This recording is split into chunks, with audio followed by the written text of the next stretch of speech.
Bene, eccoci qua. Intanto mi presento brevemente. Sono Axiaxi e benvenuti nel mio canale. Qui troverete per lo più video su EAFC 25, ma dovessero esserci novità per quanto riguarda il mondo dei simulatori calcistici, penso ad esempio ad UFL, potrebbero anch'essi essere portati sul canale. Per il momento il gioco di punta in questo ambito è questo, e dopo 3 anni di assenza praticamente totale, torno a giocare online in maniera più seria. Mi scuso non dovessi essere capace all'inizio di ricordare o capire le dinamiche dell'Ultimate Team odierno, ma come dico anche nella bio, non sono qui per essere il migliore di tutti, ma per intrattenervi e farvi passare qualche momento di svago. Detto questo, immergiamoci nel video. Come probabilmente state vedendo in questo momento, ho personalizzato velocemente il club, prima di iniziare ad aprire i primi pacchetti. Visto che ho prenotato l'Ultimate Edition, ho dei FC Points da spendere. Come molti vi avranno già abbondantemente consigliato, se avete acquistato questa edizione, investiteli nei pacchetti e male che vada avrete comunque circa 40k crediti da spendere per iniziare a progettare la vostra squadra. Come anche gli altri, vi sconsiglio poi di investire ulteriori soldi reali in pacchetti. Il grind di EFC è fin troppo semplice, quest'anno anzi pare lo sia anche di più dei precedenti.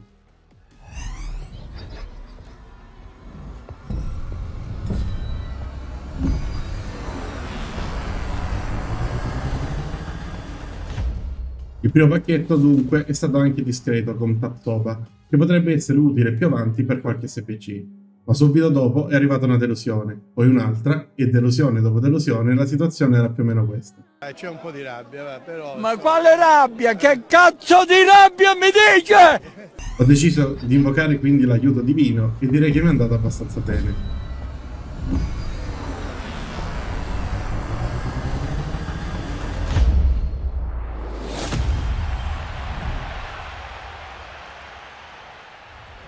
L'eroe base di Marquez.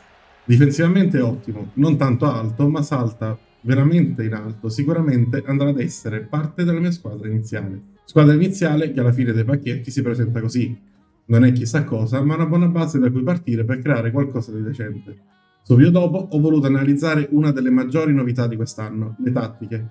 Sembra molto interessante poter lavorare su questi vari aspetti con la spiegazione abbastanza dettagliata di cosa dovremmo vedere in campo da parte dei giocatori, ma vorrei leggere meglio insieme a voi. Qui in realtà c'è ben poco, forse è meglio dire che c'è meno di prima, a dire il vero. Puoi giusto scegliere un modulo e selezionare tra 3 stili di costruzione e l'altezza della linea difensiva. Non mi aspettavo di trovare 1000 istruzioni alla Football Manager, ma nemmeno una roba così scarna, sinceramente. Quindi abbiamo 4 tipi di istruzioni per gli attaccanti. Anche in questo caso non c'è grande differenza dagli scorsi anni, visto che si potevano settare più o meno nella stessa maniera, giocando però con più istruzioni da dare. In questa edizione riassumono il tutto in un solo nome. In sostanza, la torre gioca principalmente di testa e di sponda. Il falso 9 invece aiuta la manovra scendendo a prendere palla maggiormente, mentre il rapace e l'attaccante avanzato sono più o meno simili. Il trequartista ha 3 opzioni disponibili: mezzala che aiuta in difesa, attaccante ombra che non lo fa e regista che aiuta minimamente in difesa e può stare o centrale o svariare. In sostanza, tutto ciò che si poteva fare anche nei precedenti giochi, semplicemente, come detto prima, mettendo più istruzioni che avevano però nomi diversi. Lo stesso discorso vale anche per esterni centrocampisti, mi sembra inutile annoiarvi oltre. Nei terzini abbiamo il primo vero cambiamento, il falso difensore che in fase di possesso, a seconda della scelta fatta, può agire da centrocampista o mediano. Il difensore centrale ha forse una minima novità col fatto che il difensore che imposta può agire anche da mediano in fase di costruzione di manovra. Credo che questo non fosse possibile impostarlo nelle scorse edizioni, ma non ne sono così sicuro. Ho fatto qualche prova fino ad arrivare a qualcosa che mi soddisfacesse, almeno come bozzo di tattica. Sicuramente troverò il modo di migliorarla nel tempo. Devo dire di essere leggermente deluso, ma si sa che EA è solida a far passare per novità il nulla assoluto. Se siete arrivati a questo punto, probabilmente siete quantomeno un poco interessati a questo canale e alle sue disavventure. Ne approfitto per raccontarvi cosa potete aspettarvi. Sicuramente gameplay qui sull'Ultimate Team, forse una carriera, ma prima devo vedere se ci sono le basi per qualcosa di interessante. E più avanti anche qualche analisi di tattiche o magari review di carte speciali dovessi avere l'opportunità di trovarne. Detto questo, facciamo una partita per vedere i cambiamenti al gameplay, sperando che almeno in questo caso sia effettivamente cambiato qualcosa. Welcome everyone on a perfect night for football with the floodlights beaming down. I'm Derek Ray and keeping me company here on the commentary gantry is Ok, davanti a noi c'è una squadra interessante, più o meno sul livello della nostra. A primo impatto devo dire che il gameplay sembra più lento, quantomeno, tra virgolette. Non tanto a livello di velocità delle azioni, ma i movimenti e i passaggi sembrano più pesanti, il che si avvicina maggiormente al realismo.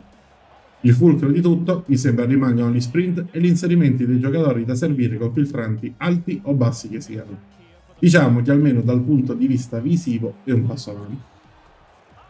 Le azioni, non dico realistiche, ma meno da videogioco, sembrano comunque fattibili se c'è la volontà di farle. Come vedete, il mio avversario è riuscito a creare dal basso con passaggi lenti, ma a liberare i suoi giocatori.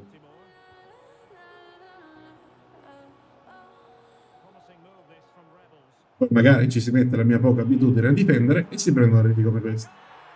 Rimane però il fatto che, come potete vedere, questo giocatore va senza senso a chiudere su di un giocatore già marcato da due difensori, uno attaccato a lui ed un altro controllato da me sulla linea di passaggio. Questo movimento senza senso è una scelta sbagliata dell'intelligenza artificiale che apre un corridoio che non c'era. Inoltre, a quanto pare rimane anche il problema dei portieri che non sanno deviare decentemente un tiro, figuriamoci bloccarlo. Anche in questo caso è andato a mio favore, ma sono sicuro che mi troverò dall'altra parte molto spesso, come è sempre stato. Pure qui possiamo vedere una bella azione, sempre del mio avversario, che ha liberato il suo giocatore sfruttando i passaggi normali, senza forzare filtranti poco realistici. Poi ha sbagliato il tiro, ma penso possa capitare a tutti, come è capitato a me alla fine di questa azione. Costruzione dal basso davvero interessante, anche se è certo che dribblare così tanto forse non è proprio realistico. Comunque alla fine ho sbagliato il tiro di destro, che mi fa piacere, visto che il mio giocatore è mancino e non è bravo col destro. Un'altra azione molto simile l'ho fatta poco dopo, ed anche stavolta il portiere ha deviato il tiro centralmente regalandomi un gol. Una vittoria è una vittoria, ma lato analisi non è proprio bello da vedere, diciamo. Un miglioramento che si chiede da anni quello dei portieri, come tanti altri, ed è sempre stato ignorato. Detto questo, siamo arrivati alla fine della partita. Spero che il video sia stato di vostro gradimento, ci vediamo al prossimo.